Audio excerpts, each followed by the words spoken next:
guys, welcome back to my YouTube channel for today's video guys. Happy Friday everyone. So nandito na naman tayo sa tindahan at habang wala tayong customer guys, yan ang ginagawa ko everyday. Ayan guys, nagsusulat. Ayan ang ginagawa ko guys. Ayan.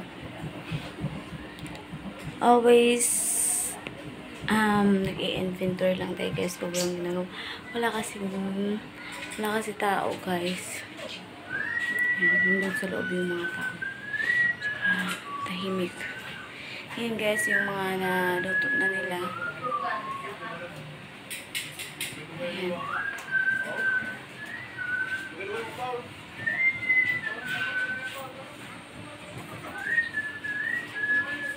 Tapos while na tayo ng customer, ito lang yung ginagawa natin.